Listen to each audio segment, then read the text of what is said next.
Imagine biting into a perfectly fluffy pancake that practically melts in your mouth. The secret? Start with fresh ingredients and let your batter rest for at least 10 minutes.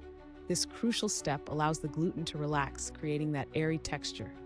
Don't overmix. Some lumps are okay. Use a hot griddle and gentle flipping to maintain fluffiness. Lastly, a touch of baking powder adds that magical rise.